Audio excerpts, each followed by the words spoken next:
Disculpen, no sé qué pasó. Me sacó de la sesión. Así creo que tuvimos problemas la vez pasada.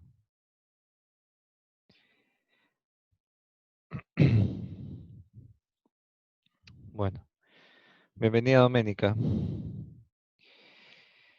Bueno, ¿en qué me quedé? Gracias, profesor. Me quedé en la idea de que una vez que ya eh, se dan estos procesos como de asentamiento de lo que es, todo lo que son estos conflictos bélicos que llevan a cabo lo que es finalmente el Imperio Romano, el imperio se dividirá como en dos regiones claramente identificables que son Roma y Constantinopla, ¿no? Entonces, como les decía, es en este momento, en este preciso momento histórico, en el que Roma se empieza a cuestionar sobre su historia, tomando en cuenta que ellos vienen de estos procesos que son totalmente políticos, militares, ¿no? Ellos empiezan a cuestionarse sobre su propia historia y es aquí donde ellos empiezan a construir su propia mitología a partir de la apropiación o la imitación de los referentes griegos, ¿no?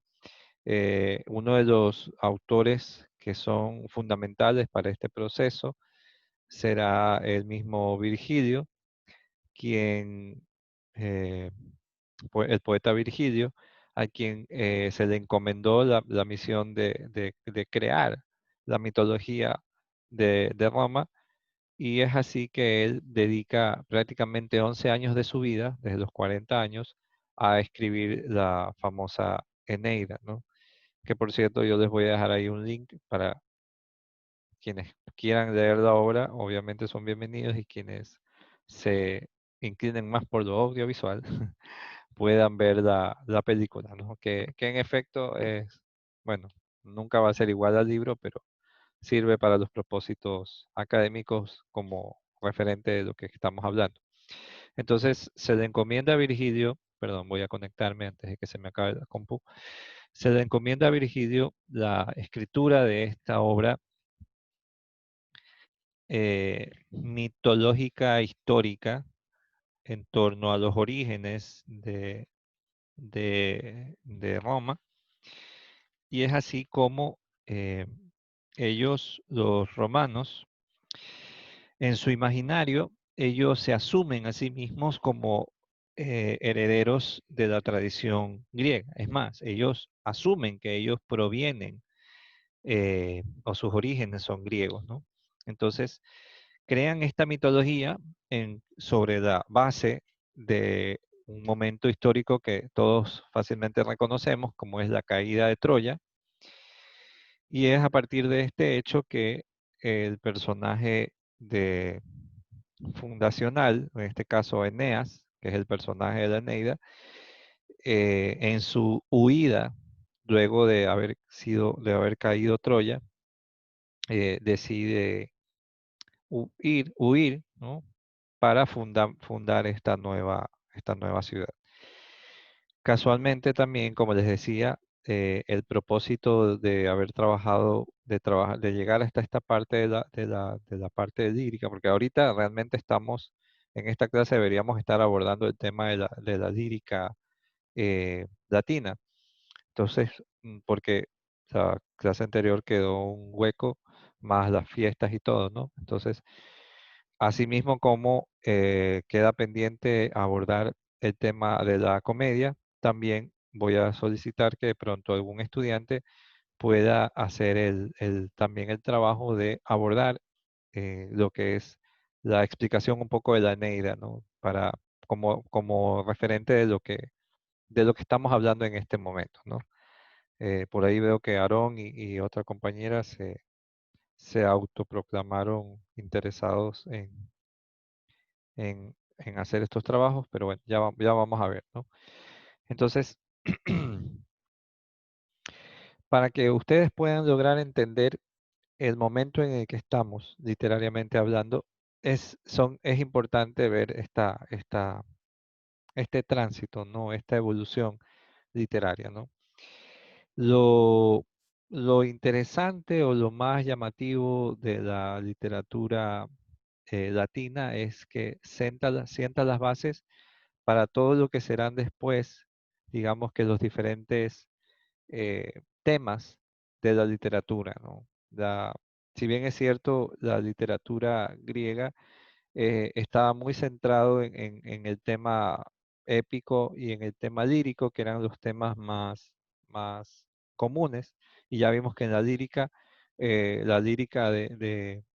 que vimos con estos autores como Safo de Lesbos, eh, ¿cuál era? No me acuerdo los otros nombres. eh, estos poetas líricos empezaban ya a ir mostrando otras formas de creación literaria que apostaban a una mirada un poco más íntima del individuo, ¿no? Del sujeto, al mismo tiempo que podían hacer también una literatura, digamos, con un sentido más contestatario hacia ciertas figuras del momento histórico. La literatura latina ya se configura como una literatura que, como decía, sienta las bases para los diferentes temas que se vuelven propios de lo que será todo lo que es entrado la Edad Media, que es, digamos, la caída del Imperio Romano, y la entrada al Renacimiento, ¿no? El Renacimiento y la Edad Media son los procesos en los que incluso se refieren a asignaturas dentro de la temática de la materia de literatura, de la carrera de literatura. Edad Media y el Renacimiento se ven como dos momentos históricos literarios distintos, ¿no? En los que obviamente tienen como referente de base todo lo que fue la influencia de la época clásica, que es este momento, ¿no? Entonces, la literatura latina es fundamental para poder entender muchos de los principales tópicos o temas que ya entrados más adelante, en la Edad Media y en el Renacimiento, se vuelven en estos referentes clásicos, ¿no? Casualmente, bueno, no sé si, creo que aquí no tengo, bueno, solo creo que es Aarón, ¿no? Eh, con, con, con mis estudiantes de Latinoamericana, eh, yo les mandaba a ver o investigar sobre los diferentes tópicos literarios que existían o que existen, y es evidentemente en el momento, en el contexto latino, donde todos esos tópicos literarios surgen o se van construyendo a partir de los enfoques que cada uno de estos autores, como los más representativos en el ámbito latino, como son Ovidio, Catulo, Horacio, van en su literatura, van creando o van poniendo las bases para estos diferentes tópicos, ¿no? Como para hablar de tópicos, digamos, por ejemplo, la visión eh, de la literatura bucólica, las referencias al campo, o también la visión del famoso Carpe Diem, ¿ya? Todas estas ideas surgen casualmente en el contexto de la literatura latina, ¿no? Y ya entrado la Edad Media, el Renacimiento, ya estas figuras como, se vuelven como lugares comunes o temas eh, comunes a los que los poetas terminarán haciendo uso en su literatura. Hasta aquí, algo que quieran preguntar o algo que quieran contribuir.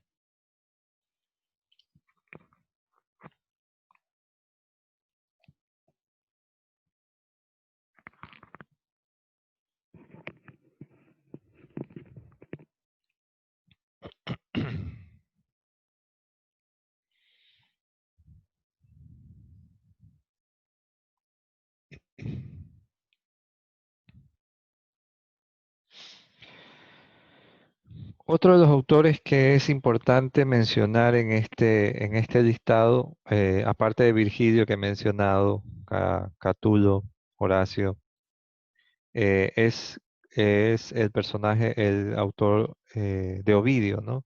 Ovidio es uno de los poetas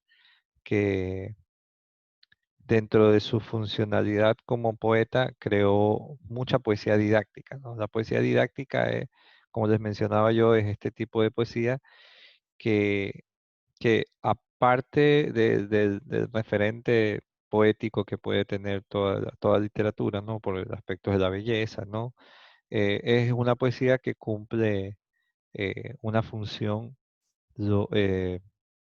didáctica, ¿no? Es decir, como les decía, bueno, algunos entraron después, pero como les decía, a diferencia de la literatura griega que cumplía una función didáctica, aunque no estaba creada con ese fin, en el caso de los latinos es una literatura creada con una finalidad didáctica, es decir, con una intencionalidad marcadamente didáctica como una forma también de poder transmitir diferentes, digamos, diferentes conocimientos que son importantes para la época, ¿no?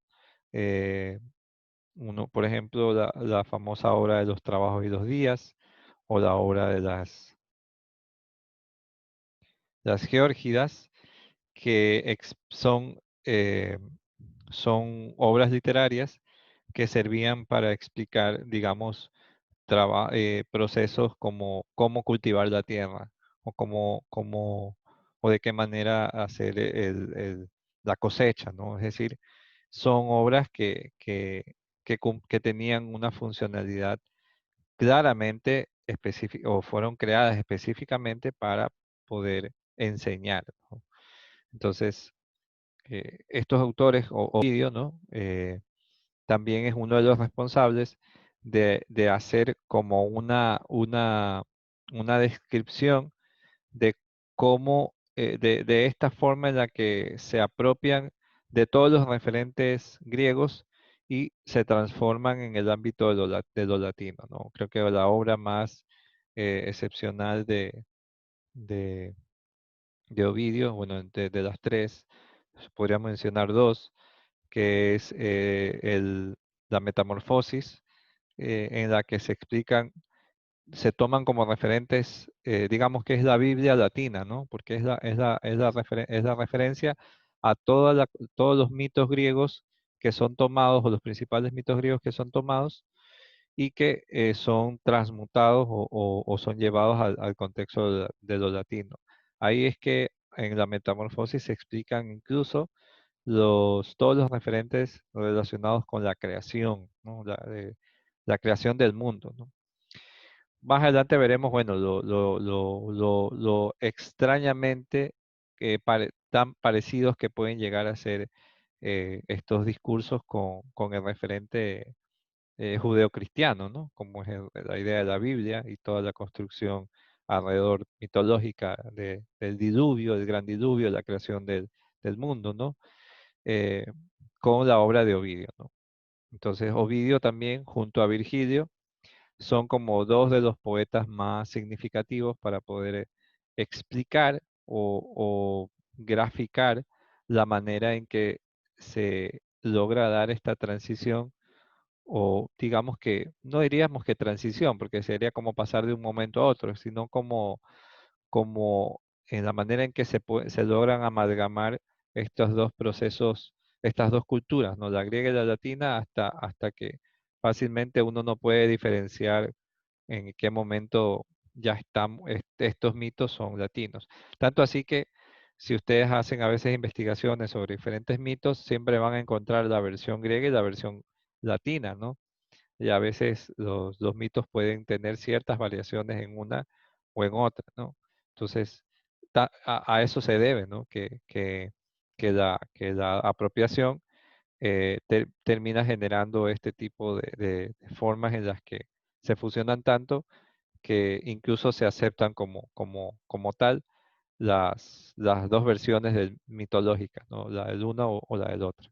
Entonces, Ovidio es uno de los padres, digamos que, del discurso mitológico, mientras que Virgilio es más bien el padre digamos que de la construcción política. A pesar de eso, Virgilio estuvo totalmente en contra de que su obra fuera publicada, ¿no? Y es más, le pidió a- a- a- al emperador que una vez que él terminara su obra, la quemara, ¿no? Pero el emperador se opuso totalmente y la publicó. Ya, o sea, le valió tres atados lo que el poeta quería con su obra, ¿no? Y como siempre, ¿no? Finalmente terminaron publicando y, y es así porque, o sea, bueno, vamos a por qué Virgilio se oponía a esto, porque su obra, eh, más allá de ser, de explicar o de ser una construcción artística, mitológica, se oponía básicamente por el uso que se iba a hacer de su obra, ¿no? Con una intencionalidad más de tipo política, porque se terminaba convirtiendo en una especie de panfleto al servicio del emperador con esta finalidad de supuestamente explicar o darle una explicación lógica a estos supuestos orígenes griegos, ¿no? Porque como les decía, los latinos creían o asumían que ellos venían o ellos eran descendientes directos de los griegos y de ahí la necesidad de crear toda esta mitología para de alguna forma dar de cierta cabida o cierto sentido de realidad o de veracidad a esta idea, ¿no? Que en efecto no era así, ¿no? Entonces, digamos que Virgilio, esa fue una de las principales razones por las que Virgilio se opuso, de que su obra fuera utilizada más que nada con unos fines, digamos, panfletarios, si se puede decir así, si estoy usando bien el concepto. Entonces, de ahí, ¿no? De ahí esa idea. Y Ovidio, bueno, como también otro de los padres de la literatura latina, responsable de esta apropiación mitológica y adaptación de otros, de otros discursos, ¿no? Además, también él escribe el maravilloso tratado de del arte del amor, eh, o el arte de amar, que digamos que es un poema didáctico sobre consejos o recomendaciones de cómo eh, enamorar. ¿Ya? Entonces, para quienes de pronto el amor les es esquivo, bueno, vayan a El arte de amar de Ovidio para que tengan buenos consejos. Preguntas hasta aquí. Nicolás, ¿cómo estás?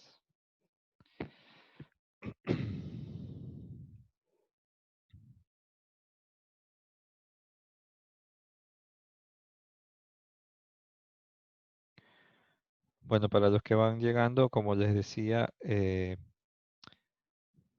no, solo te estaba saludando, Nicolás. Te estaba diciendo que cómo estabas. ¿Qué tal? ¿Qué tal? Perdón, buenas tardes.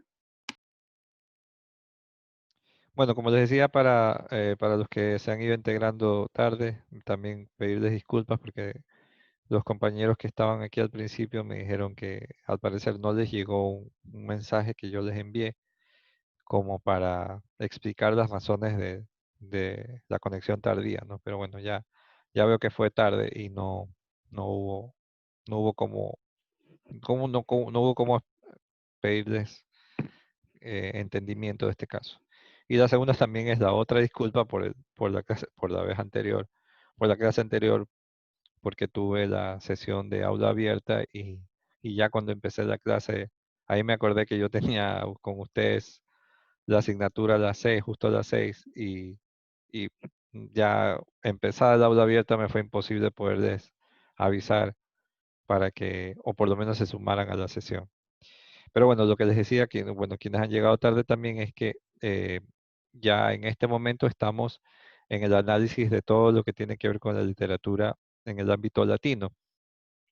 Pero en efecto no podemos hablar de lo latino sin antes tener como referente lo que es el final del contexto griego, que es con el ámbito de la comedia, y digamos que los inicios del Imperio Romano con el análisis de la Eneida, ¿no? Que son como textos puentes, bueno, más que nada la Eneida es como el texto puente para ir marcando esta transición de lo griego a lo latino.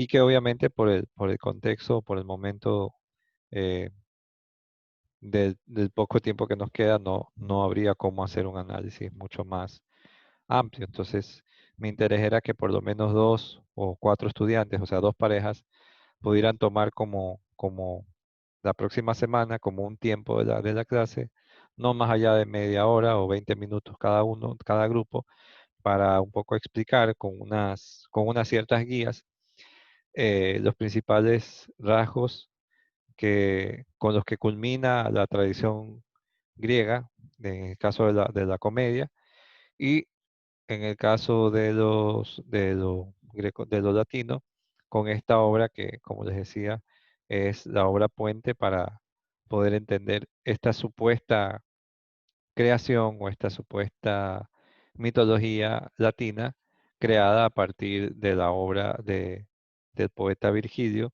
sobre la, sobre lo que sucede después de la caída de Troya y la consecuente fundación del nuevo imperio o de que sería posteriormente Roma, ¿no? Entonces, no sé si hay alguien que se quiera hacer cargo de estas 2 asignaciones.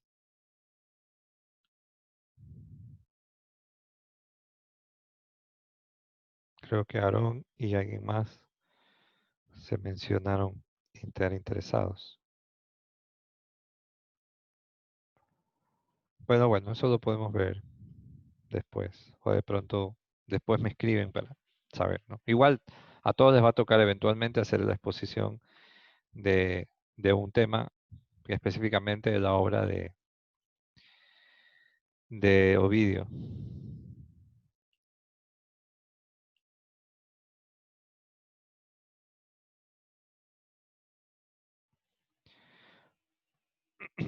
Amanda, claro, pero aunque eso estaría inmerso dentro del análisis de la comedia. O sea, podrías hacerlo de pronto con Aarón, que estaba interesado. Aarón eh, y Amanda de pronto pueden trabajar lo que es la comedia, ¿no? Con unas directrices que yo les daría. Y alguien de Ya, pronto, no hay problema. perdón. Perdón que te interrumpa, pero por mí no hay problema. Yo al comienzo creí que cada uno tenía que hacer exposiciones individuales, pero si hay que trabajar en equipo, no hay problema. No, pueden ser, o sea, pueden ser como parte de un equipo, pero también da la posibilidad de hacer abordajes individuales, porque les voy a asignar una obra en particular que sea la que más se pueda servir para señalar y la otra compañera complementa con las partes de las características. Bueno, eso ya es cómo se organiza. Ya, listo, saben. Y No hay problema. la otra obra sería la Eneida, que también así en un grupo, de pronto una pareja, para que la próxima semana, digamos que nos hagan una visión un poco, digamos, resumida de lo que plantea esa obra y ver las principales características de esta, ¿no? Porque un elemento interesante de la literatura latina es su tendencia imitativa, ¿no? Ellos hacen, toda su poesía está marcada por una tendencia imitativa, ¿no? Que es de reproducir en la mayor medida de lo posible las características de la épica griega, ¿no? Tanto así que si las 2 obras cumbres de la épica griega, que son la Ilíada y la Odisea, cada una dividida en número de cantos determinados, ¿no? 24 cantos. La Eneida está reducida a 12 cantos, pero tanto y está dividida en dos etapas, ¿no? La primera que reproduce todo lo que es el viaje a través del mar, simulando la Odisea, y la siguiente parte, los otros últimos 6 cantos, simulando la parte eh, de la Ilíada, ¿no? Y ya de todo lo que tiene que ver con conflicto épico. O sea, cuando ustedes vayan a ver, bueno, cuando vean o en todo caso analicen la, la Eneida, que esa será, digamos, que parte de la asignación general, por lo menos ver la película. o quienes se pueden lanzar a leer la obra mucho mejor, es ir estableciendo las diferentes similitudes que pudieron ir ubicando entre la épica griega con la épica desde el punto de vista latino, ¿no? Que en esencia van a encontrar casi, es un calque, ¿no? Es un calque de lo griego, ¿no? Pero aquí lo que distingue la una de la otra es más que nada su intención, ¿no? Si bien es cierto, la intención de Homero era exalzar las figuras heroicas con una, más bien con un fin de reconstruir una historia o la historia, la épica latina, como ya les mencioné algunas veces, tiene una marcada intención didáctica, ¿no?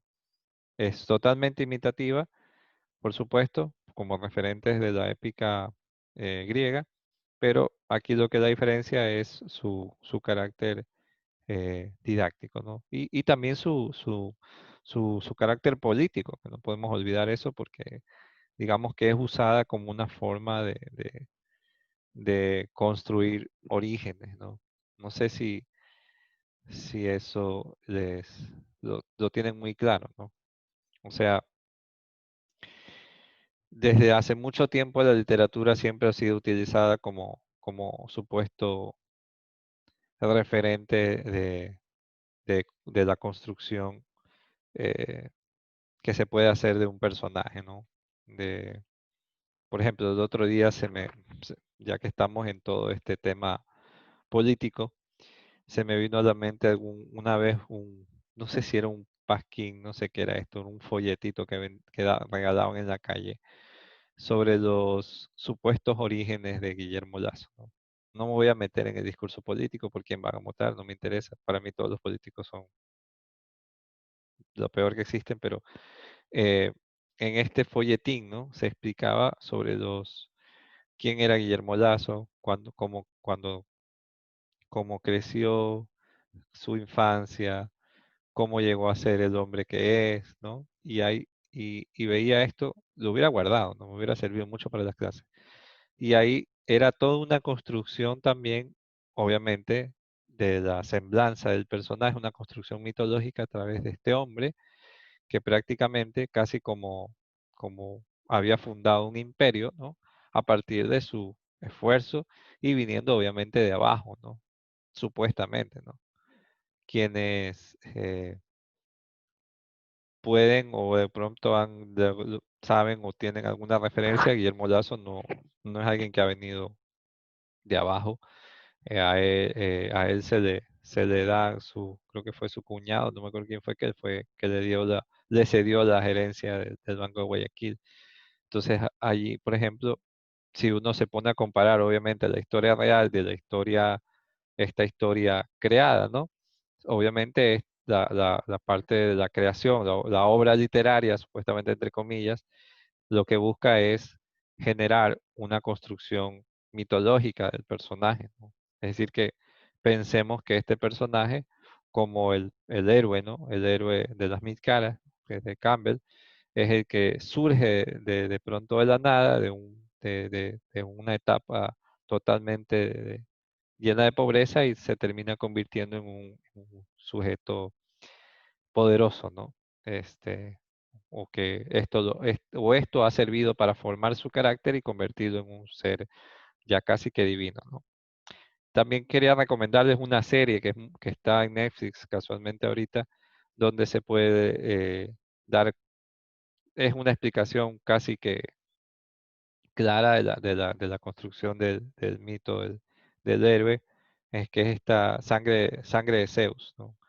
Que es una animación que está en Netflix que de pronto para entender o las cuestiones de la mitología griega puede ser interesante, ¿no? Que se ve ahí un desfile de los diferentes dioses que hay, ¿no? Pero bueno, son cosas que pueden observar, ¿no? Bueno, sí me parece interesante que de pronto ustedes, aunque no vieron el video, sí lo aprovechen en este momento para ver.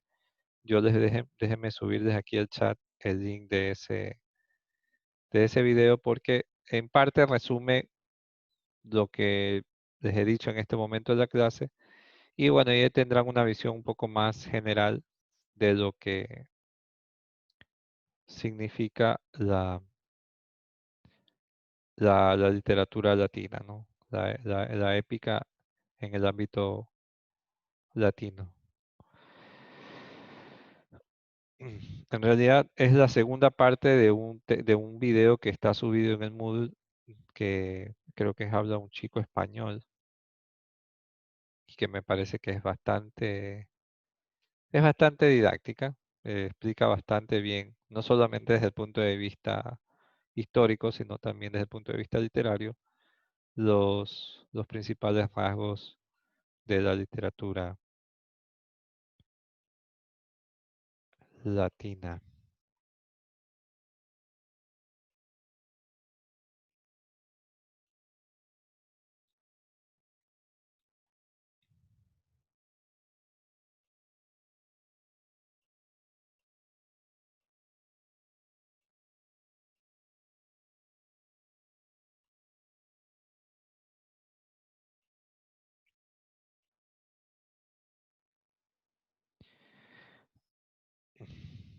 Bueno, este es el famoso, bueno, este es el video que yo les había puesto originalmente para que vieran ustedes antes de la clase, pero como ya les mencioné, no sé, al parecer hubo algún tipo de problema o no sé qué pasó. Pensé que lo había enviado por el Moodle, pero parece que no les llegó. Pero bueno, era este video que quería que vieran antes de la clase, en los que de todos modos se explica parte de lo que yo he explicado ahorita, ¿no? Sobre la épica latina, los orígenes y las principales características que de todos modos ya las he mencionado aquí, ¿no? Que es una literatura específicamente imitativa, didáctica, y que en cuanto a los referentes de la épica y más que nada la lírica, creo que más diría yo que los principales aportes que hace este tipo de literatura es más bien en el ámbito de lo lírico, ¿no? Como les decía, aquí se sentan las bases para todo lo que serán después los diferentes tópicos que la literatura tomará como parte de su tradición y convertirá en su tradición literaria, que incluso ya más entrado a la Edad Media y el Renacimiento se vuelven esenciales dentro del enfoque literario, ¿no? ¿Preguntas hasta aquí?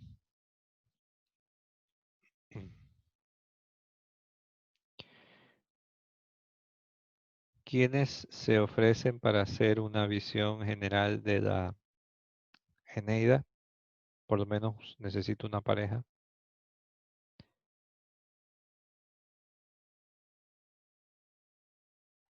¿Quién puede contribuir?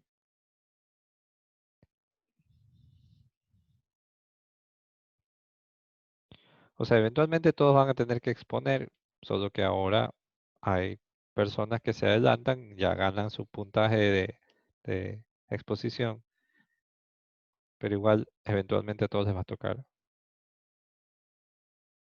exponer. A mí me gustaría, profesor, exponer acerca de la Eneida. Ya, Doménica, ¿alguien más? Por lo menos necesito una persona más.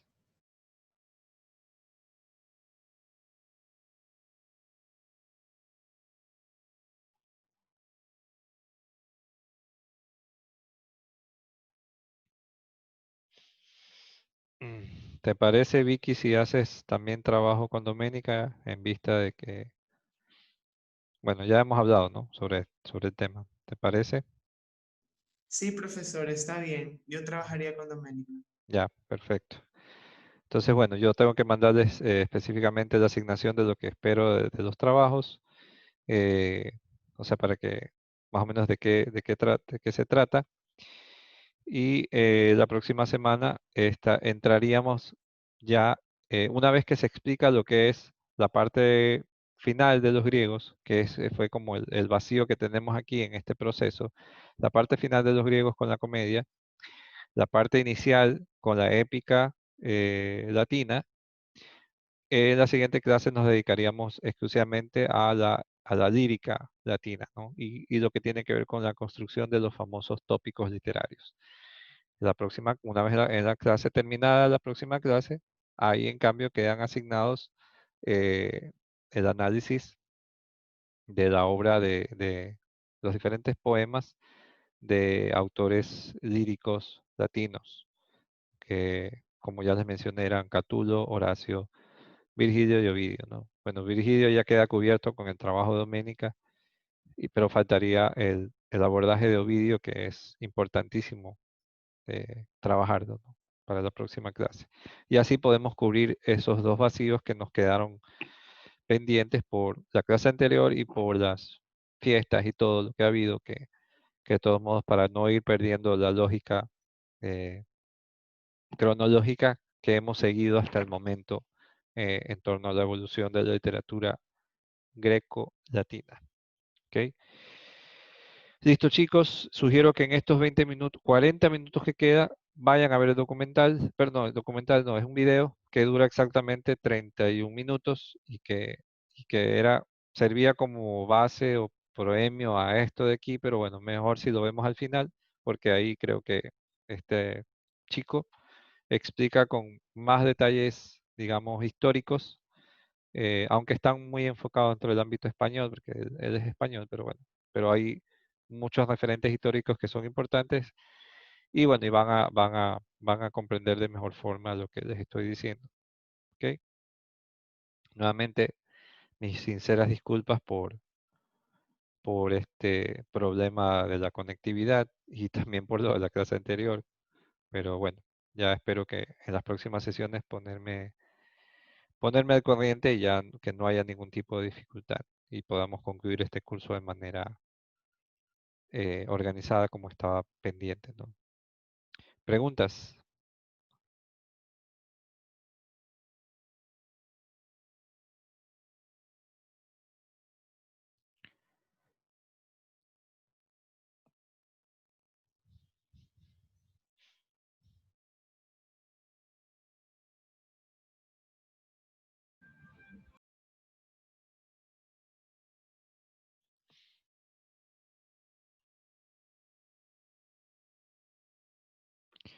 Sí. A ver, la respuesta a Lisbeth, sí, ya, bien por eso, gracias Lisbeth. Sí, estén pendientes porque obviamente los demás no es que van a quedarse en el vacío, ¿no? Hay unas lecturas, hay unas teorías que, que ustedes tienen que analizar, leer, que complementan de alguna forma lo que vamos a ver la próxima clase, ¿no?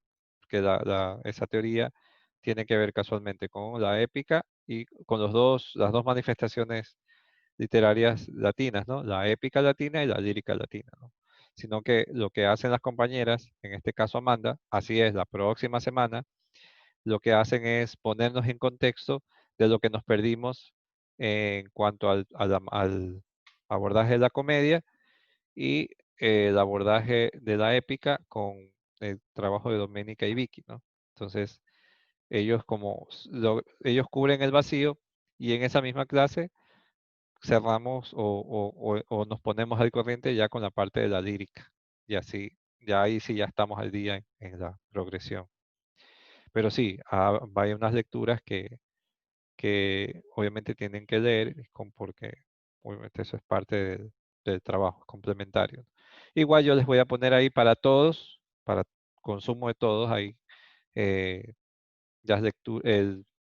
link a la película de la Neida, que como siempre son películas del antaño, ¿no? De 1960 y algo, pero bueno, para economizar el tiempo, porque te entiendo que leer una obra de épica, que son de este vuelo, es un poco problemático. Bueno, la película, si bien es cierto, no llena el vacío totalmente, pero bueno, por lo menos argumentativamente nos pone en perspectiva, ¿no? De lo que cuenta esa obra literaria.